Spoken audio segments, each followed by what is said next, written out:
Saling serang Hubungan Internasional Universitas Parahyangan, Mas Kisino Bawono. Selamat petang semuanya. Selamat petang. Saya ke Mas Kisino dulu. Mas Kisino melihatnya seperti apa nih? Saling balas serangan antara Iran dan juga Israel ini sudah mulai menyasar ke fasilitas-fasilitas publik seperti sekolah hingga ke pusat-pusat kesehatan. Terbaru ini Iran membombardir area dekat dengan kantor Microsoft. Lalu Anda melihatnya seperti apa ini? Membaca perkembangan perang antara kedua negara ini. Oke, saya membacanya gini ya, Mas. Terlepas ini sengaja maupun tidak, gitu ya. Dalam hukum perang memang ada aturan bahwa ada tempat-tempat di publik civilian yang tidak boleh diserang. Salah satunya adalah rumah sakit dan tempat ibadah. Namun di sisi lain, terlepas ini sengaja maupun tidak dari pihak Iran maupun Israel, gitu ya.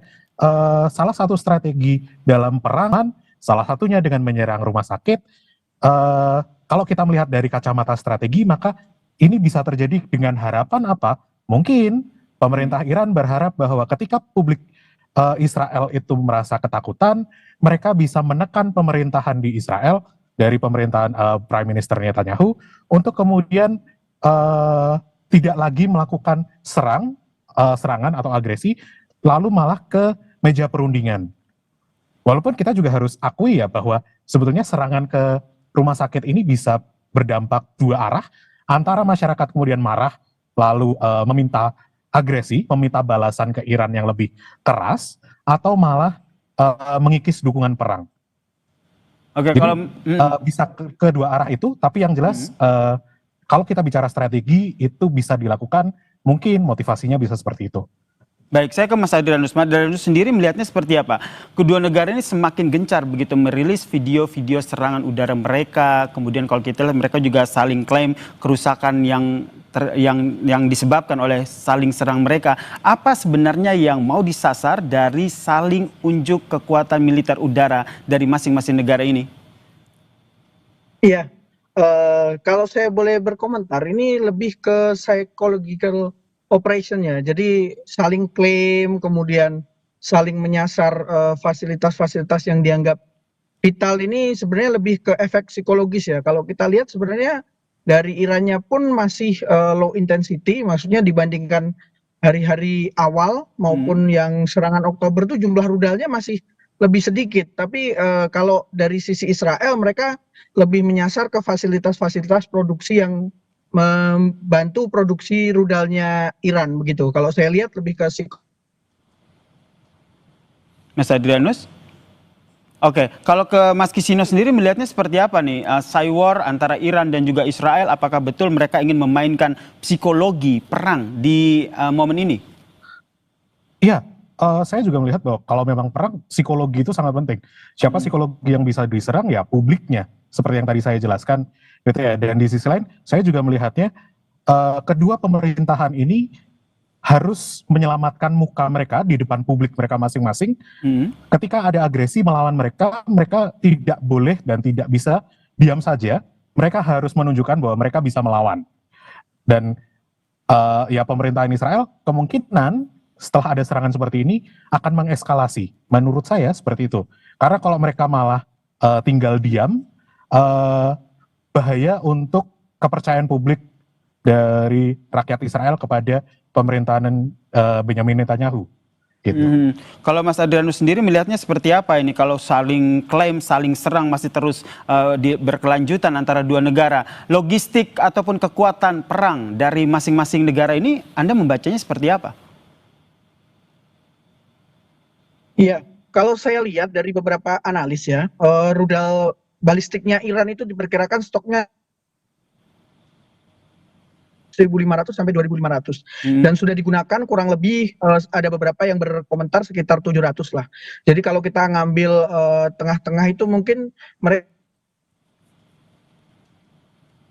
serangan kurang lebih selama 15 hari lagi lah dengan rate yang sekarang. Sedangkan kalau dari sisi Israel tentu saja yang dipertimbangkan adalah jumlah rudal interceptor mereka yang sebelumnya beberapa konsensus menyebutkan bahwa mereka punya stok untuk 15 sampai 20 hari dan ini kan sudah berlangsung kurang lebih 8 hari ya. Jadi ini tentu saja kalau dari sisi Israel sangat tergantung kapan pasokan rudal interceptor itu mulai dikirim oleh Amerika. Itu yang menjadi faktor penentunya. Sebenarnya Anda lihat ini, kalau kita lihat kan Israel juga sudah menyasar sistem pertahanan rudal Iran, kemudian Iran juga sudah menyasar beberapa fasilitas publik dari Israel.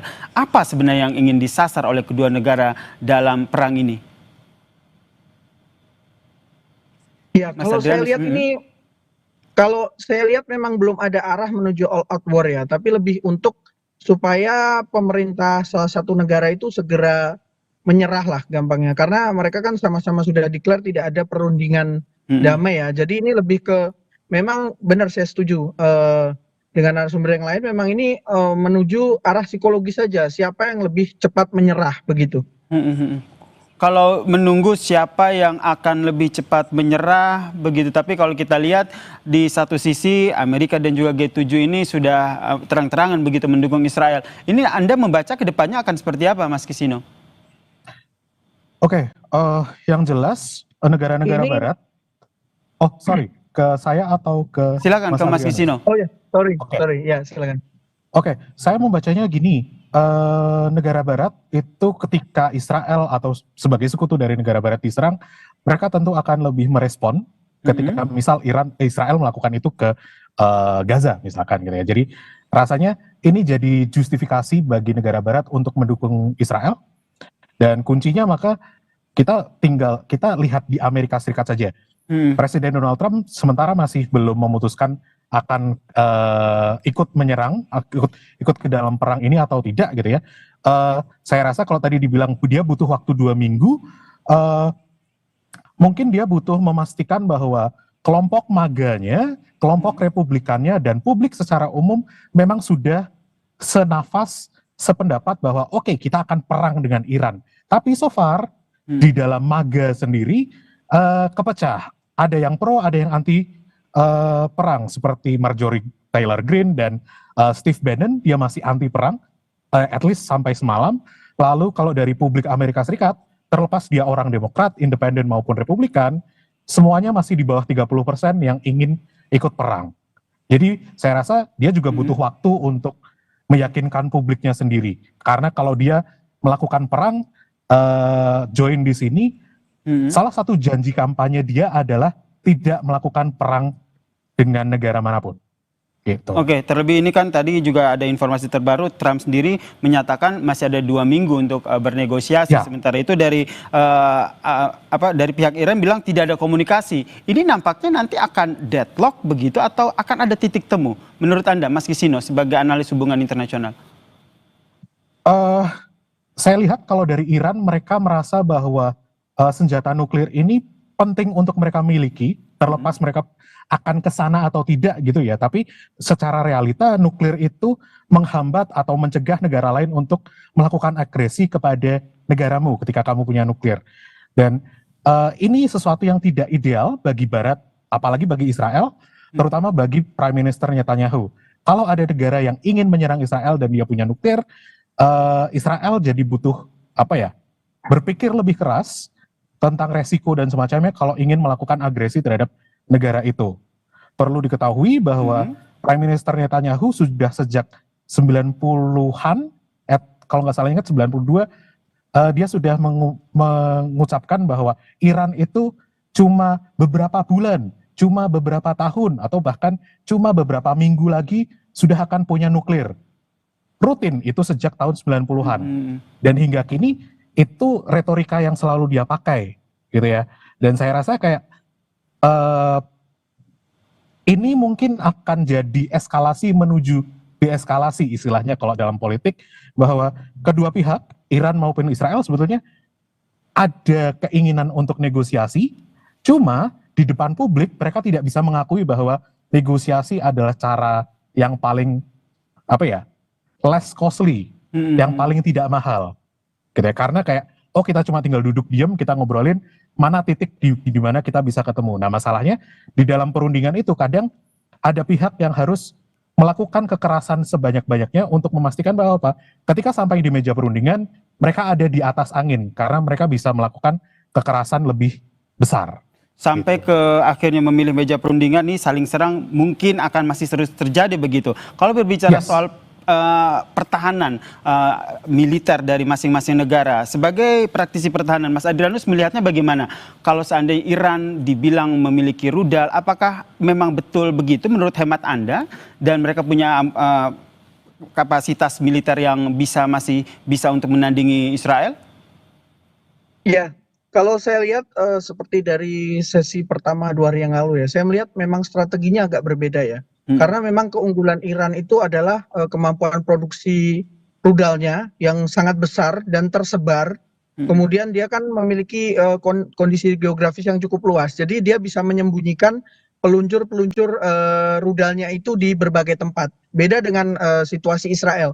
Dia kan secara geografis sangat sempit ya, dan kemudian terkonsentrasi di Tel Aviv dan sekitarnya. Jadi kalau kita bicara tentang serangan, tentu saja yang saat ini paling akan merasakan dampak secara psikologis tentu saja Israel, karena beberapa serangan yang sudah berhasil menembus sistem pertahanan mereka itu kan langsung di Tel Aviv begitu.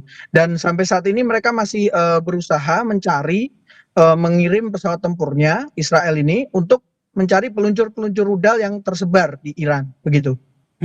Saling serang masih terjadi, tapi kalau kita lihat dampak yang sangat dirasakan oleh warga. Nih bagaimana Anda melihat akhirnya masyarakat baik dari Iran maupun dari Israel ini akhirnya menyuarakan kepada pemerintah mereka untuk ayo perundingan yang diambil. Karena ketika perang terjadi dampaknya akan luar biasa. Betul sekali. Saya lihat kan sekarang kalau kita lihat di sosial media ya, jadi warga-warga Israel itu mulai menyuarakan jangan menyerang rumah sakit ya, meskipun seperti tadi Mas Kisino sampaikan ya, itu secara universal tidak boleh, tapi kan nyatanya dilakukan juga oleh Israel gitu kan. Jadi memang ini seperti menjadi momen di mana tekanan publik lah yang bisa menghentikan perang ini. Kalau menurut saya seperti itu. Kalau Mas Kisino melihatnya seperti apa? Bagaimana peran dari masyarakat untuk mendorong agar adanya negosiasi antara dua negara ini? Oke, saya mungkin akan fokus ke Israel aja karena saya lebih paham domestik di Israel gitu ya. Gini, di Israel cara pergantian pemerintahan itu masih mostly dengan pemilu, belum ada kudeta dan semacamnya. Dan artinya dalam pemilu berarti harus dilihat bahwa si pemimpin selanjutnya atau yang sekarang sedang ada di pemerintahan dia seberapa populer, gitu ya. Cara untuk menunjukkan bahwa pemerintahan itu populer atau seorang kandidat itu populer, maka dengan menunjukkan bahwa dia bisa melindungi masyarakatnya. Prime Minister Netanyahu ingin selalu dari kampanye politik dan partainya, kampanye politik pribadi maupun partainya, selalu mengedepankan bahwa partai dia dan dia itu bisa melindungi Israel. Dan bagaimana caranya kemudian melindungi Israel, maka menunjukkan agresinya ini. Di sisi lain gitu ya, Prime Minister Netanyahu ini sedang dalam kondisi bahwa dia harus mempertahankan koalisinya mati-matian. Karena kalau dia kemudian turun dari kursi Prime Minister, dari Perdana Menteri, dia itu sudah ada kasus korupsi yang kemungkinan besar itu sudah menunggu dan dia jadi tersangka. Dan dalam rangka dia menghindari proses hukum, dia ingin mempertahankan koalisi pemerintahannya dia dengan mati-matian. Dan itu termasuk kalau menurut beberapa analis dari Israel, termasuk ingin melanggengkan perang di Gaza. Karena apa? Biar publiknya sibuk dengan urusan keamanan gitu ya. Baik, kita nantikan ya, semoga ini perang ini segera berakhir karena dampaknya begitu luar biasa. Terima kasih praktisi pertahanan Lembaga Keris Adrianus Prima Manggala dan juga analis hubungan internasional Universitas Parayangan Mas Kisino Bawono telah bergabung bersama kami di Kompas Petang. Salam sehat semuanya.